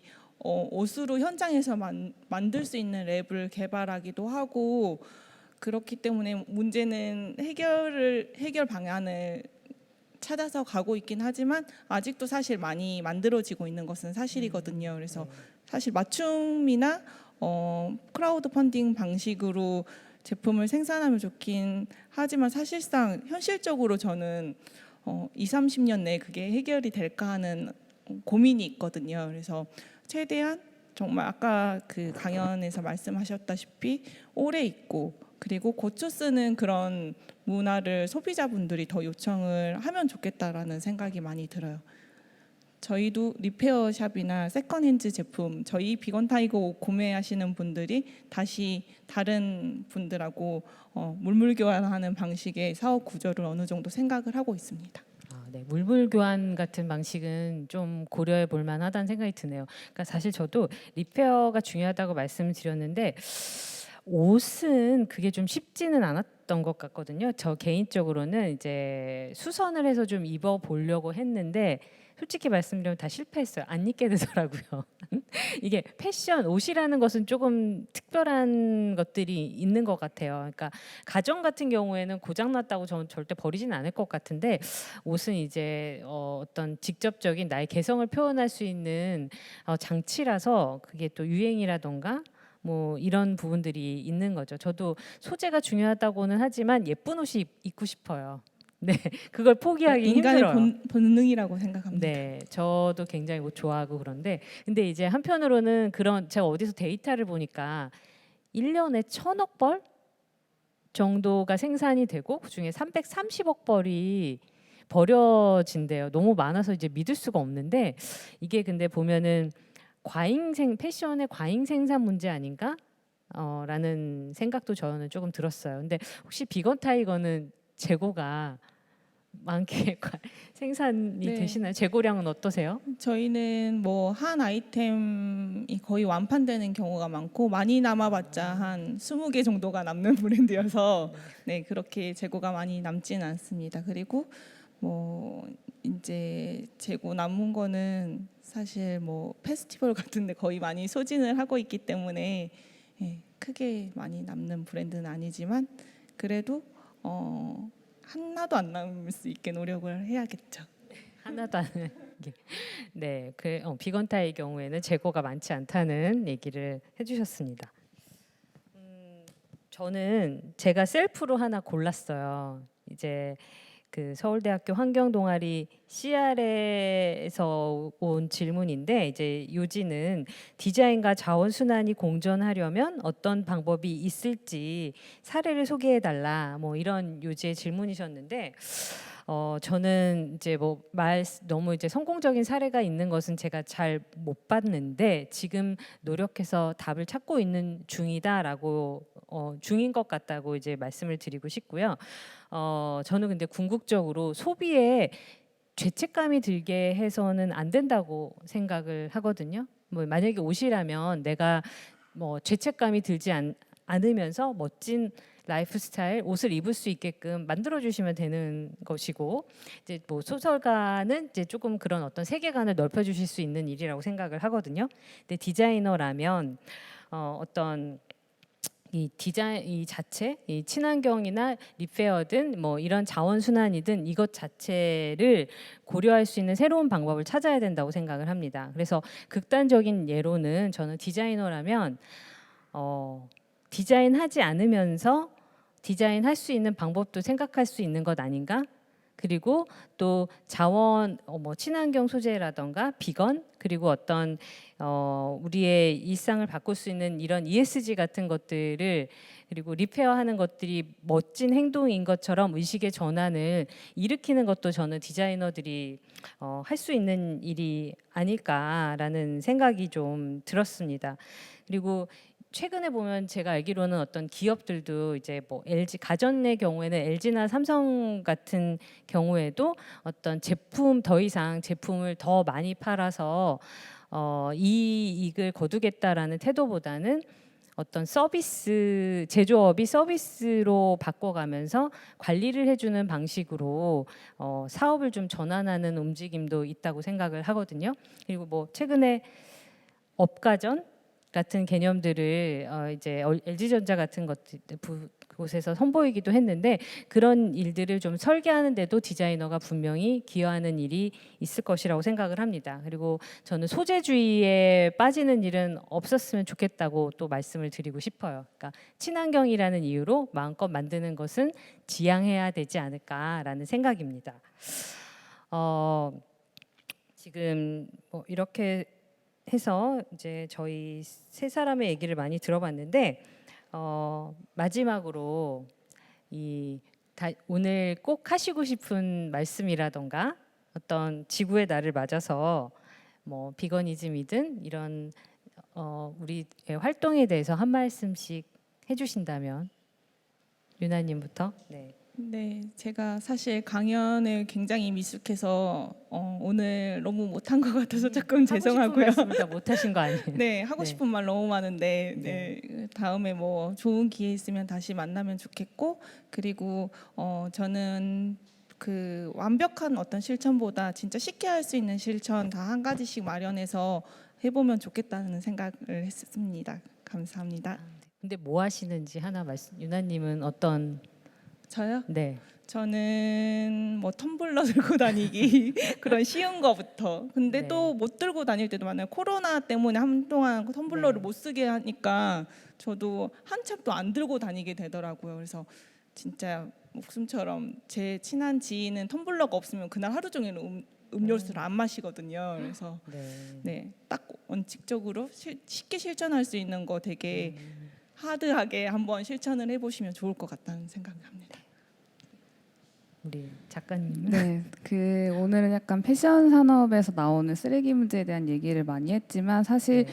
책도 조금 비슷하거든요. 많이 그리고 과잉 생산되는 품목 중에 과잉 생산보다는 네. 책을 팔기 위해 만드는 굿즈들이 또 굉장히 많고 네, 더군다나 네, 이제 네. 제가 책을 낼 때 요즘에는 표지에 코팅을 해주지 마세요라는 이런 제안을 네네. 하는데 그때 이제 출판사 직원분들과 고민을 하는 게 책이 파손이 되면 반품이 돼요. 그럼 반품된 책은 쓰레기가 되거든요. 근데 코팅되지 않은 표지는 파손이 잘 돼요. 잘 찢어지고 뭔가 흠집이 많이 나서 구매하시는 분들이 정당한 돈을 주고 구매했는데 책이 찢어졌다라는 이유로 걔 쓰레기가 된 걸 막기 위해서 네네네. 코팅을 하는 경우가 많거든요. 책 표지에. 근데 책은 물론 그 완전한 소품으로 뭔가 내가 그걸 소유하는 것도 있겠지만 책은 무엇보다 그 안에 있는 이야기잖아요. 특히나 소설책은 다른 책들은 모르겠지만 그래서 뭔가 요즘 제가 하는 실천 중에 하나는 책의 표지에 연연하지 말고 책이 조금 찢어져 있더라도 그거를 그냥 뭔가 보자. 특별한 에디션처럼 네. 소장하는 것도 하나의 실천 중에 하나라고 생각을 합니다. 네, 저 굿즈에 대해서는 이제 책 자체만 생각했지 요즘 판촉을 위해서 많이 하는데 판촉 판매 싸움인 것 같아요. 네, 저는 그리고 굿즈 선택 안 하거든요. 책만 받아요. 그리고 제가 어저께 이렇게 제 서재를 봤는데 자랑인지 아닌지 모르겠지만 전 책이 너무 많더라고요. 책은 많으면 좋긴 네, 하죠. 네. 그래서 이제 하지만 언젠가는 읽을 것이니까 저는 또 근데 좋은 책은 또 품절이 금방 되더라고요. 그래서 많이 사는 편이지만 아무튼 네, 그런 측면도 이제 생각을 해볼 수 있겠다는 생각이 들었습니다. 말씀 듣고 저는 이제 고쳐 쓰는 디자인 리페어에 대한 말씀을 드렸는데 요약을 하면 저는 이런 거예요. 지금은 좋은 제품 만드는 것만으로는 부족하고 리페어까지 고민할 수 있어야 한다. 그리고 이런 리페어를 절약이 아니라 멋지고 세련되고 의식이 있는 라이프 스타일 태도로 바라보자. 그리고 어떤 CSR적인 그런 ESG 활동이 아니라 명백한 비즈니스 활동으로 이해를 했으면 좋겠다. 그리고 그러한 변화를 우리가 기업에 촉구할 수 있었으면 좋겠다. 이것이 제가 말씀드리고 싶은 내용의 핵심이었습니다. 그럼 오늘 이제 다음 강연이 있어서 저희 자리는 마련하도록 할 것인데요. 지금까지 들어주시고 또 온라인에서도 좋은 의견 많이 주신 여러분 감사합니다. 감사합니다.